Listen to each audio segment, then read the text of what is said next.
ఇప్పుడు అసలు హాస్పిటల్స్ అంటేనే నమ్మకం లేని పరిస్థితి, అట్లాగే భయపడిపోయే పరిస్థితి వచ్చింది అనుకోవచ్చు. ఎందుకంటే ఇప్పుడు నేను చెప్పే సంఘటన కూడా అట్లాంటిదే. పాపం వీళ్ళకి ఒక 7 ఏళ్ల తర్వాత పిల్లలు కలగబోతున్నారు అని ఆ శుభవార్త తెలిసిన తర్వాత చాలా అంటే చాలా జాగ్రత్తగా ఇప్పుడు ఆ డెలివరీ కాబోయే ఎవరైతే అమ్మాయి ఉందో ఆమెను చాలా అంటే చాలా జాగ్రత్తగా అపురూపంగా చూసుకున్నారు. ఎందుకంటే 7 ఏళ్ల తర్వాత గర్భం దాల్చింది. ఆ తర్వాత 5వ నెల పడ్డ తర్వాత ఇద్దరు అంటే కవల పిల్లలు మీకు జన్మించబోతున్నారు. ఇంకా ఇంకా జాగ్రత్తగా ఉండాలి. ఎందుకంటే 7 ఏళ్ల తర్వాత పిల్లలు పుట్టబోతున్నారు కాబట్టి పూర్తిగా బెడ్ రెస్ట్ తీసుకోండి అన్నటువంటి మాట చెప్పడమే కాకుండా ఈ హాస్పిటల్ వాళ్ళు అంటే గర్భసంచి కిందగా ఒక 3-4 కుట్లు కూడా వేసినట్టుగా కూడా ఇప్పుడు ఈ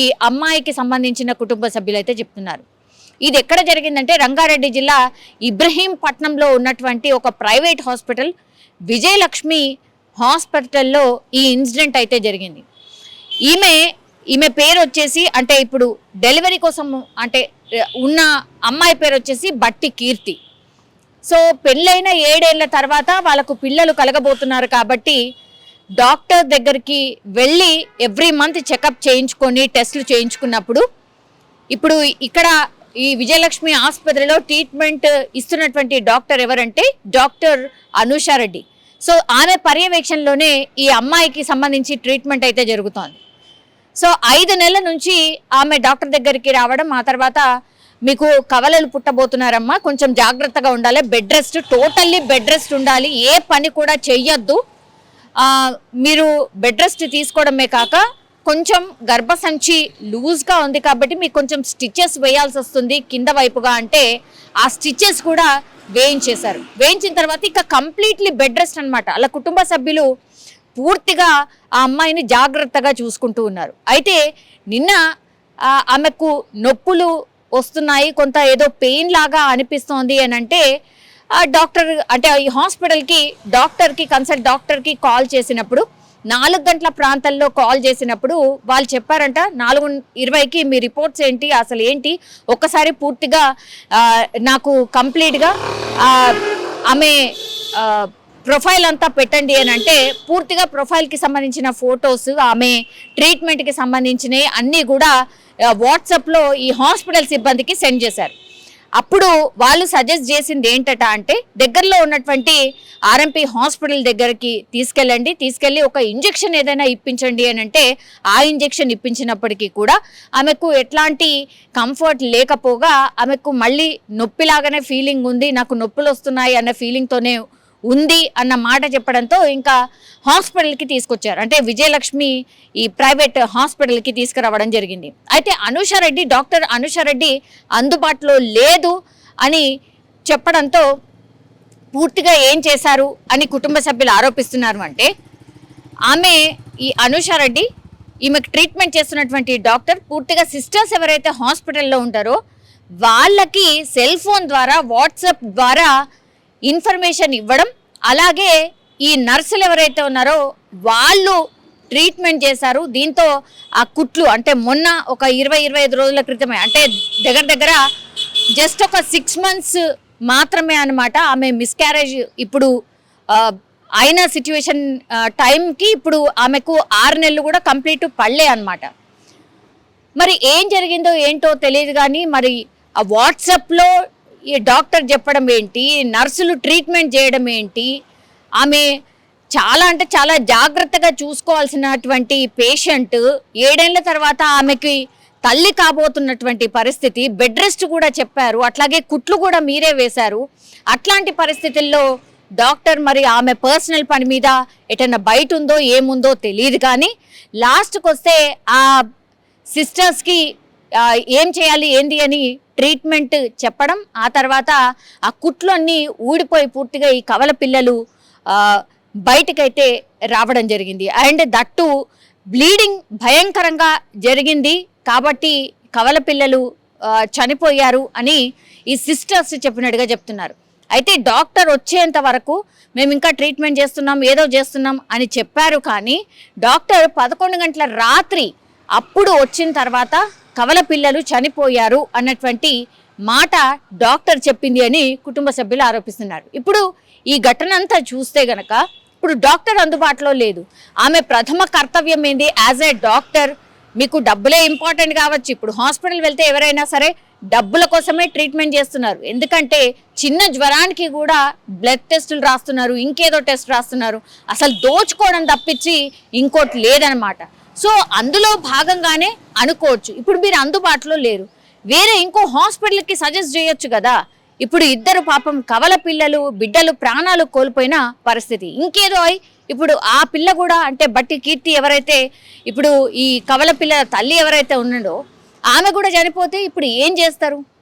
దీంతో బంధువులైతే పాపం వాళ్ళు ఏడుపు అంతా ఇంత కాదు. 7 ఏళ్ల తర్వాత పాపం వాళ్లకు పిల్లలు కలగబోతున్నారు అనే సంతోషమే అప్పుడే విషాదంగా నింపేశారు. ఇప్పుడు ఈ అన్నిటికీ కారణం ఏంటి అని అంటే హాస్పిటల్కి సంబంధించిన వైఫల్యం, అట్లాగే కేవలం కమర్షియల్ వైజ్గా ఆలోచిస్తున్నారు. కానీ వీళ్ళు పేషెంట్స్, వీళ్ళకు మంచి చెయ్యాలి, మనం కూడా మనుషులమే అని మానవత్వాన్ని మర్చిపోతున్నారు కొంతమంది డాక్టర్స్. అందులో ఉదాహరణనే ఇది అని కూడా చెప్పొచ్చు. తీరా చూస్తే ఇప్పుడు డాక్టర్ ఏమో లేకుండానే నర్సులకు చెప్పి ట్రీట్మెంట్ చేయడం ఏంటి? వాట్సాప్లో చెప్తుంటే ఈ నర్సులు ట్రీట్మెంట్ చేయడం ఏంటి? ఇది ఎంత అన్యాయం అంటే ఒక రకంగా మర్డర్ చేయడమే, మనుషుల్ని చంపడమే అనాలి. 2 కవల పిల్లలు ఎంత సంతోషం ఉంటుంది. ఇంకా 4 నెలలు ఆగితే కవల పిల్లలు అంటే కవల పిల్లలకు తల్లి కాబోతున్నానని తను తల్లిదండ్రులు కాబోతున్నామని వైఫ్ అండ్ హస్బెండ్ అనుకునే లోపే ఇప్పుడు పాపం 2 కవల పిల్లలు చనిపోయారన్న వార్త వాళ్ళకి ఎట్లుంటుంది? ఇంత దారుణంగా అయిపోయాయి హాస్పిటల్స్ అన్నీ కూడా. ఎన్ని కంప్లైంట్లు రేజ్ చేసినా, ఎంత చర్యలు తీసుకున్నా కూడా ఇట్లాంటి హాస్పిటల్స్ కోకొల్లలుగా గల్లీకొకటి పుట్టుకొస్తున్న పరిస్థితి కనిపిస్తోంది. ఇప్పుడు వాళ్ళు ఒకటే డిమాండ్ చేస్తున్నారు, మాలాగా ఇంకొకరికి కావద్దు కాబట్టి ఈ హాస్పిటల్స్ మీద చర్య తీసుకోవాల్సిందే. ఇట్లాంటి హాస్పిటల్స్ చాలా ఉన్నాయి, వీటన్నిటి మీద చర్యలు తీసుకోవాల్సిందే అని కుటుంబ సభ్యులు పాపం కన్నీరు మున్నీరుగా విలపిస్తూ చెప్పినటువంటి పరిస్థితి.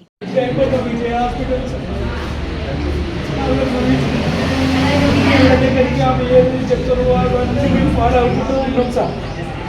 నిన్న 4 గంటలకు తెలంగాణ 4 గంటలకు కేసు వస్తుంది వాటి మేడం ఫోన్ చేసి నొప్పులకు సూదిపివ్వంటే సూదిపించాం సార్. వాట్సాప్లో పెట్టి అది తీసుకొచ్చి ఒకటి సూదిపించుకున్నాం.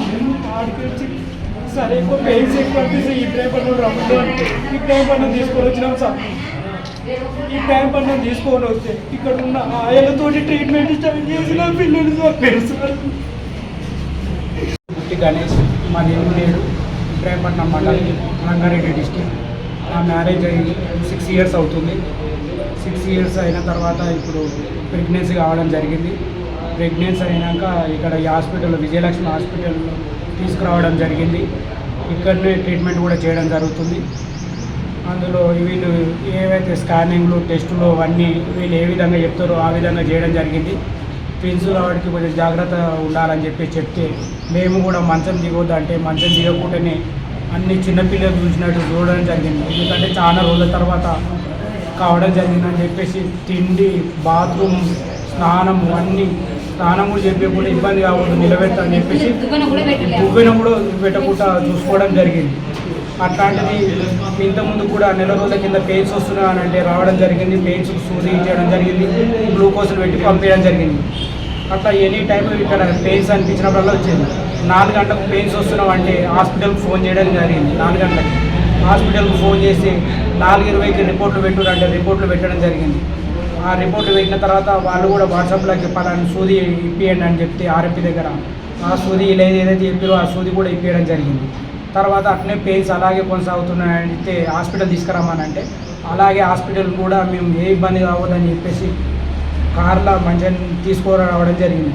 హాస్పిటల్కి వచ్చినప్పటి నుంచి డాక్టర్ 4 గంటల నుంచి ఫోన్ చేస్తే నా పిల్లల మొత్తం చనిపోయేదాకా ఈ హాస్పిటల్ డాక్టర్ గారు రావట్లేదు. ఈ నర్సులతోటే ఆమె వాట్సాప్లో ఆమె ఎప్పుడు ఈమె ట్రీట్మెంట్ చేస్తుంది.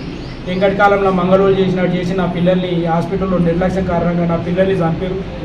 కింద కుట్లేస్తే కుట్లు ఊసిపోవడం జరిగింది. ఆ కుట్లకు మరి బాధ్యులు ఎవరు ఏం కథ, అది ఎందుకు కుట్లు ఊసిపోయినాయి? 20 రోజుల కిందనే ఊసిపోతే నీకు 9 నెలల దాకా ఎట్లాంటి పరిస్థితి ఉండు? నువ్వు ఏ విధంగా ఈ పైసల మీద ఉన్న ప్రిఫరెన్స్ ట్రీట్మెంట్ మీద లేదు ఈ హాస్పిటల్లో. కాబట్టి ఈ హాస్పిటల్ మీద ఖచ్చితంగా చర్యలు తీసుకోవాలని చెప్పేసి నేను కోరుతున్నా. నా అట్లాంటి పరిస్థితి ఎవరు కూడా రావద్దు. నైట్ కూడా ఒకరు ప్రెగ్నెన్సీ తోటి ఉంటే వాళ్ళకు కూడా ఇలాగే జరిగితే వాళ్ళకి చెప్పడం జరిగింది, నా పిల్లలు చనిపోయినట్టే నీ పిల్లలు కూడా అలాగే చేయగల అని చెప్తే అప్పుడు ఈ హాస్పిటల్ వాళ్ళు స్పందించి వేరే డాక్టర్ని పంపించడం జరిగింది. నాకు కూడా అట్నే పంపించుకుంటే నా పిల్లలు కూడా అలాగే ఉండు.